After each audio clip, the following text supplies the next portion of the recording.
ভিন রাজ্যের পড়ুয়াদের কাছে জনপ্রিয় বাংলার কলেজ। স্নাতকে বাংলার কলেজে পড়তে চান ভিন রাজ্যের পড়ুয়ারা। মোট 26টি রাজ্য থেকে স্নাতক স্তরে ভর্তির আবেদন। আর স্নাতকে ভর্তির জন্য প্রায় 28 লক্ষ আবেদন। তার মধ্যে প্রায় 1 লক্ষ ভিন রাজ্যের পড়ুয়া।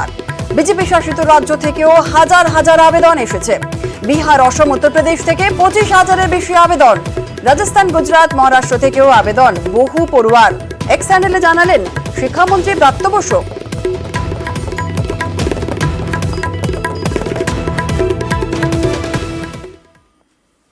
বেলঘরিয়ায় ফিরে এক ব্যবসায়ীকে হুমকি, তোলাবাজে টাকা চেয়ে হুমকির অভিযোগ উঠেছে। হুমকির অভিযোগ তৃণমূল কাউন্সিলরের বিরুদ্ধে। তৃণমূল কাউন্সিলর শ্রীতমা ভট্টাচার্যের বিরুদ্ধেই এমনটা অভিযোগ। লোক মারফত কাউন্সিলরের বাড়ি টাকা পাঠানোর অভিযোগ। কাউন্সিলরের মার টাকা নেওয়ার ছবি নিউজ 18 বাংলার ক্যামেরায়।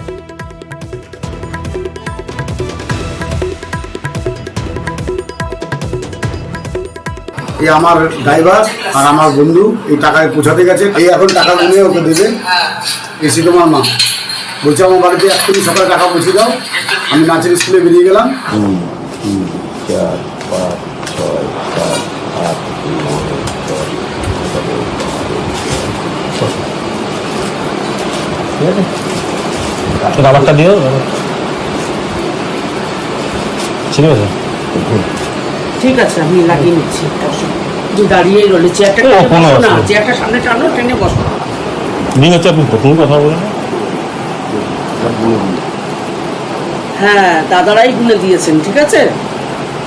হ্যাঁ, হ্যালো, বলছি দাদারাই গুনে দিয়েছে, ঠিক আছে।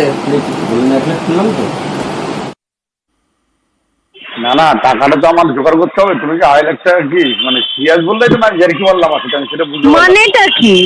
সামনে ইলেকশন, হ্যাঁ, লক্ষ লক্ষ টাকা খরচা আছে। তোমরা যদি এগিয়ে না আসো আমি দাঁড়াবো কি করে? তো কোমর ভেঙে যাবে আমার। এর আগেও তো আমি 5 লাখ টাকা তোমার ইলেকশনে 4-5-3-4 লাখ টাকা খরচা করেছি। তখন তো তুমি ছিলে না এখানে কোথাও। হ্যাঁ, কিন্তু যখন তুমি করেছো তখন তো আর আমি ছিলাম না। তো আমার সঙ্গে তোমার ইকুয়েশনটা প্রচন্ড ভাবে ট্রান্সপারেন্ট থাকাটা জরুরি। তোমার মনে হয় আমি তোমাকে ছ্যাবলামো মারার জন্য সকাল সকাল ডেকে বিরক্ত করলাম? তোমার টাইম ওয়েস্ট করলাম, আমার টাইম ওয়েস্ট করলাম? তুমি নিজে মুখে অ্যামাউন্টটা পর্যন্ত বলে গেছো যে আমি 1.5 লাখ টাকা তোমাকে ইলেকশনের মধ্যে দেবো, বাকি 1.5 লাখ টাকা আমি তোমাকে পরে দেবো। যেখানে আমি তোমাকে 1.5 বলেছি, তুমি আমাকে বলেছো টোটাল 2.5। দেখা পড়েছি কি সেরকম কোনো কথা হয়নি, কথা মজুদ হয়েছে। এটা আবার লেখাপড়ি কোনোদিন হয় নাকি? আমি চেকে টাকা দেবো, আমি এমনি টাকা দেবো না। না না, আমি চেকে নেবো না। টাকা আমাকে দিতেই হবে। আমি তোমার সঙ্গে ইয়ার্কি মারিনি সকাল সকাল বসে। যদি আমি ওই স্পটে থাকতাম বা আমার ওইখানে কোনো ভিডিও ফুটেজ থাকতো বা ওনাকে কোনো বাজে কথা বলতাম, তাহলে তো আমার নামে থানায় কমপ্লেন করতো। তাহলে আমার নামে কমপ্লেনটা কেন তখন থানায় করলো না? দ্বিতীয় কথা, উনি যখন ইলেকশনে দাঁড়ায় তখন আমি ওনার হয়ে সম্পূর্ণ খরচাপাতি যা কিছু সব কিছু আমি করেছি। আমি টিএমসি করি, উনিও টিএমসি করে, চক্রান্ত করে কোনো জায়গায় নেই। উনি দিনের পর দিন যেভাবে টর্চারিং করছে, কখনো রাস্তায় দাঁড়িয়ে বলছে তুমি আমার দাদার মতন, আমি টালিগঞ্জে একটা ফ্ল্যাট কিনবো, 25 লাখ টাকা ধার দিও, তোমাকে আস্তে আস্তে শোধ করে দেবো, তোমার অনেক পয়সা হয়ে গেছে, পয়সার গরম হয়ে গেছে। যদিও এই টাকা নেওয়ার অভিযোগ অস্বীকার তৃণমূল কাউন্সিলরের। প্রথম কথা, আমি কাউকে হুমকি দিইনি। এই টাকাটা উনি সর্বসমক্ষে এসে দিয়ে গেছেন। যেই টাকাটা উনি বলেছিলেন যে আমি কিছু টাকা তাহলে আগে পাঠাবো, কিছু টাকা পরে। মানি ছাড়া তো কোনো কাজ হয় না। সেটা একটা কনস্ট্রাকটিভ জিনিস থাকলে তবে তো মানুষ কাজ করতে পারে। এই অভিযোগটা এখন করার কারণ হচ্ছে তিনি হয়তো কোথাও গিয়ে ভেবেছিলেন যে তিনি টাকাটা আমায় দিয়েছেন।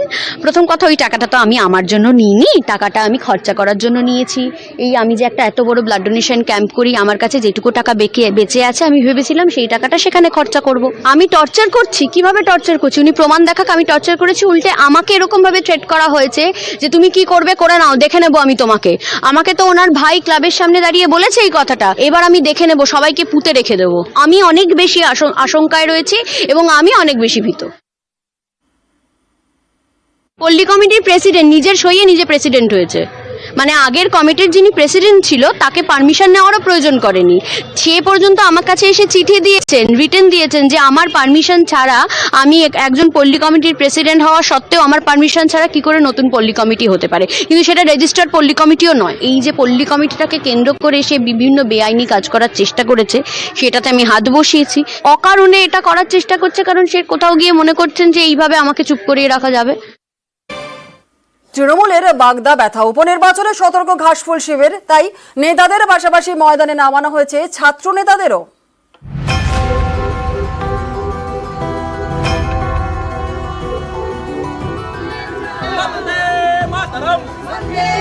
10ই জুলাই রাজ্যের 4টি বিধানসভা আসনে উপনির্বাচন। এর মধ্যে অন্যতম উত্তর 24 পরগনার বাগদা, যা পড়ে বনগাঁ লোকসভা কেন্দ্রের মধ্যে। 19-এর লোকসভা নির্বাচন থেকে এবারের লোকসভা ভোট। বারবার তৃণমূলের ব্যথা বাড়িয়েছে বাগদা। এবার উপনির্বাচন নিয়ে তাই বাগদা নিয়ে বিশেষ সতর্ক ঘাসফুল শিবির। বাগদা জিততে নেতাদের পাশাপাশি ময়দানে তাই নামানো হয়েছে ছাত্র যুবদের। অনেক নেতৃত্বরা আছেন এবং প্রধানত আমরা এদের সঙ্গে থেকে যারা বনগাঁর স্থানীয় ছাত্র নেতৃত্ব একটা মিশেল ঘটিয়ে আমরা কাজ করাচ্ছি। আজকে যেভাবে আমরা বাড়ি বাড়ি যাচ্ছি, এই বাগদার মানুষ অত্যন্ত খুশি, আগামী দিনে ক্যান্ডিডেটকে জিততে সাহায্য করবে। তৃণমূল ছাত্র পরিষদ শুধুমাত্র বাগদায় করছে তা নয়, যে আমি আজকে ব্যারাকপুরের এমপি হয়েছি সেটাও তৃণমূল ছাত্র পরিষদের জন্য। তৃণমূল ছাত্র পরিষদ, তৃণমূল যুব কংগ্রেস এখন একটা বাংলার রাজনীতিতে জায়গা করে নিয়েছে। আর মমতা ব্যানার্জি বারবার গর্ব করে বলেন না, আমার 3টে জেনারেশন রেডি আছে। আপনারা দেখুন, সেই 3rd জেনারেশনকে দিয়েই আমরা বাগদার নির্বাচন করাচ্ছি। 19-এর লোকসভা ভোটের নিরিখে বাগদা বিধানসভা আসনে 24,457 ভোটে তৃণমূলের থেকে এগিয়েছিল বিজেপি। 21-এর বিধানসভা ভোটে বাগদায় তৃণমূলকে 9,792 ভোটে হারায় বিজেপি। 24-এর লোকসভা ভোটেও বাগদা থেকে 20,000-এরও বেশি ভোটে এগিয়ে বিজেপি। এবার বিধানসভা উপনির্বাচন, বাগদা ছিনিয়ে নিতে মরিয়া তৃণমূল। নেতাদের পাশাপাশি ময়দানে নামানো হয়েছে ছাত্র নেতাদেরও। বাগদায় অনেকটা ঘাটতি ছিল তৃণমূল কংগ্রেসের, কিন্তু আমরা সবাই মিলেমিশে হয়তো বাগদা উপনির্বাচন, হয়তো না, একটু দৃঢ় আশাবাদী যে এবার আমরা বাগদা উপনির্বাচন মমতা বন্দ্যোপাধ্যায়কে উপহার দিতে পারবো। বাগদা বিধানসভার মধ্যে 12টি গ্রাম পঞ্চায়েত। এই পঞ্চায়েত ভাগ করে প্রচারের দায়িত্ব দেওয়া হয়েছে মন্ত্রী থেকে সাংসদ বিধায়কদের। ময়দানে নামানো হয়েছে রথীন ঘোষ, পার্থ ভৌমিক, নির্মল ঘোষ, সুজিত বসুদের পাশাপাশি ময়দানে তৃণাঙ্কুর, রাজন্যারা। বাগদায় এবার তরুণ মুখকে প্রার্থী করেছে তৃণমূল।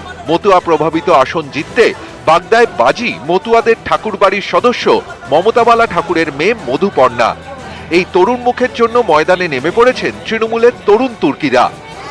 বাগদা থেকে অনিরুদ্ধ কীর্তনিয়া, নিউজ 18 বাংলা।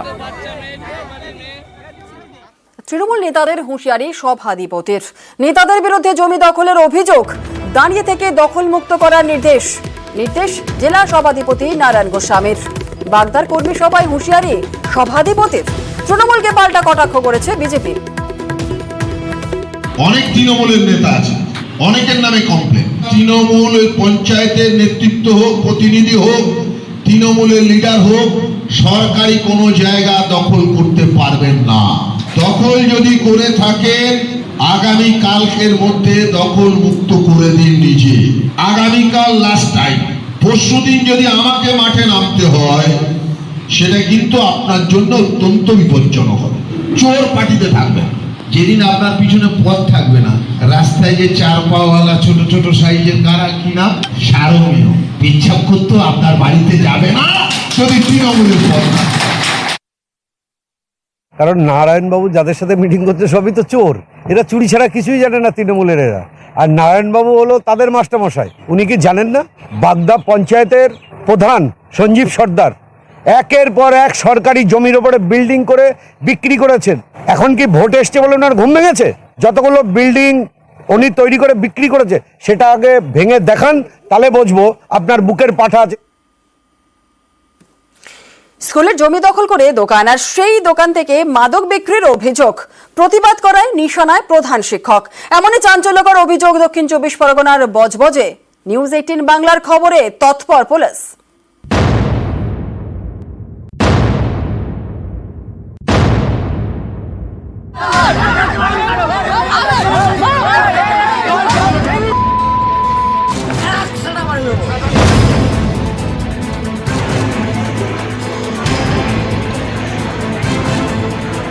অনেক দিনেরই, আমরা ছোটবেলা থেকে 5-6 থেকে দেখে আসছি। এতটা বেশি কোনো দিনই হয়নি। বর্তমান দিনে এই কয়েক সপ্তাহ, এই গত 1 মাসে এটা উচ্চ পর্যায়ে চলে যায়। আমাদের ম্যাডামদের, ছেলে মেয়েদের রোজ ট্রিটমেন্ট করা হতো। এমনকি আগের দিন তুষার স্যার যখন আরেকটা স্যারের বাইকে চেপে ফিরছিলেন এক জায়গা থেকে, বাঁশ নিয়ে আক্রমণ করা হয়। সেই জন্যই আমরা প্রতিবাদ জানিয়েছি। দক্ষিণ 24 পরগনার বজবজ 2 নম্বর ব্লকের বুড়ুল পঞ্চায়েত। এখানেই বুড়ুল হাই স্কুল। স্থানীয়দের অভিযোগ, দীর্ঘদিন ধরে এই স্কুলের জমি দখল করে দোকান চালাচ্ছিলেন শঙ্কর নস্কর এবং তার পরিবার। এই দোকান থেকে বিক্রি হতো মদ, গাঁজা। এ অভিযোগ, এই দোকান থেকে মাঝে মধ্যেই ছাত্রী ও শিক্ষিকাদের উদ্দেশ্যে কুমন্তব্য করা হতো। এর আগে কোনো প্রধান শিক্ষক ভয়ে মুখ খোলেননি, কিন্তু বর্তমান প্রধান শিক্ষক তুষারকান্তি মণ্ডল প্রতিবাদে সরব হন, কিন্তু তাতে লাভ হয়নি। দোকানের পাশে আরও একটি দোকান করতে শুরু করে দেন শঙ্কর নস্কর।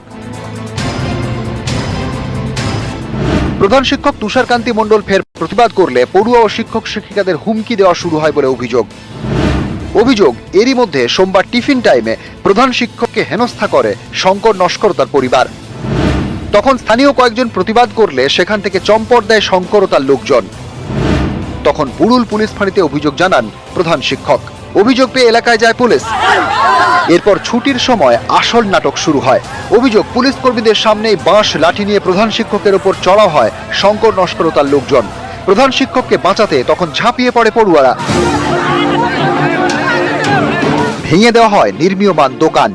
পুলিশ থাকা অবস্থায় যেভাবে তারা আমাকে মারতে তেড়ে এসছে, তাহলে আমি যদি নিজে নিজে একা একা যাই, যে কোনো মুহূর্তে আমাকে আক্রমণ করতে পারে। যেদিন প্রথম এই কাজে বাধা দিই, সেদিন আমাদেরও বাঁশ তুলে মারতে আসে। কালকে এরাই আমাকে বাঁচিয়ে দিয়েছে। টিচাররাও ছিলেন, কিন্তু ছাত্ররা এগিয়ে গিয়ে সঙ্গে সঙ্গে প্রতিবাদ জানায়। স্কুল হাই স্কুলের সামনে যে দোকানটা এখন পর্যন্ত দেখা যাচ্ছে, ওটা আজকে প্রায় 30 থেকে 35 বছর আগে সিপিএম এর আমলে করেছিল। পুলিশ থাকায় ভাঙচুর শুরু হয়েছে এবং লাস্ট পর্যন্ত বড় আমাদের বলেছে যে একটা দুটো দিন যাক, ওটা আমরা পরবর্তীকালে ওটাকে আমরা ভেঙে দেবো। নিউজ 18 বাংলায় খবর দেখানো হয়, তারপরে তৎপর হয়ে ওঠে জেলা পুলিশ। স্যারের সঙ্গে আমি কথা বলতে বলেছি, বুড়ুলের যে ফাঁড়ির চার্জে আছে পুষ্পক, ওকে, এবং আমাদের ডিএসপি বিষ্ণুপুর, আমি ওদেরকে বলেছি যে তোমরা যাও, হেড স্যারের কাছে কথা বলো, প্রয়োজনে তার কাছ থেকে কোথায় কি বিক্রি হচ্ছে বলে অভিযোগ আসছে তার একটা তালিকা করে নাও, দরকার হলে কমপ্লেন একটা নিয়ে নাও। তার ভিত্তিতে এবার আমরা অনুসন্ধান করব এবং ভবিষ্যতে আরো অ্যাকশন নেব। সমীর মণ্ডল, নিউজ 18 বাংলা। আর ফের লোকালয়ে হাতির হানা, এবারে শিলিগুড়ির শালুগড়ায় জোড়া হাতির হানা। বৈকুণ্ঠপুর জঙ্গল থেকে লোকালয়ে দলছুট 2 দাঁতাল। যে ছবি আমরা দেখাচ্ছি, লোকালয়ে হাতির হানা, শিলিগুড়ির শালুগড়ায় জোড়া হাতি। দেখছেন সেই ছবি, রাতের অন্ধকারে এই হাতির হানা। বৈকুণ্ঠপুর জঙ্গল থেকে লোকালয়ে দলছুট 2 দাঁতাল। জাতীয় সড়কে জোড়া হাতির দাপাদাপি চলল। বন দপ্তরে খবর দেওয়া হয়, আতঙ্কিত বাসিন্দারা এই বন দপ্তরে খবর দেন। পরে বনকর্মীদের চেষ্টায় জঙ্গলে ফেরে এই 2 হাতি।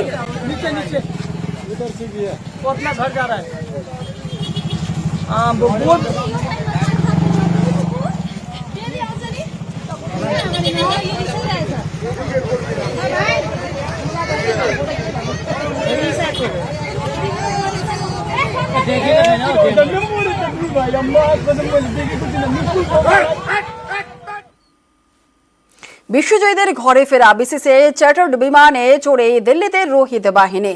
ঘূর্ণিঝড় বেরিলের বাধা টপকে শেষমেশ দেশে ফিরল ব্লু ব্রিগেড। বার্বাডোসে শনিবার দক্ষিণ আফ্রিকাকে হারিয়ে টি-20 বিশ্বকাপ জয় করে ভারত। ট্রফি নিয়ে আজ ভোরেই দিল্লিতে রোহিত অ্যান্ড কোম্পানি। প্রধানমন্ত্রী দপ্তরে বিশ্বকাপ জয়ী দলকে আজ সংবর্ধনা দেওয়া হবে এবং মোদির সঙ্গে সাক্ষাতের পরই আজ দুপুরেই মুম্বাই রওনা দেবে দল। বিকেলে মুম্বাইয়ের বাসে চড়েই মেগা রোড শো রয়েছে, আর তারপর সন্ধ্যায় ওয়াংখেড়ে স্টেডিয়ামে হবে সংবর্ধনা।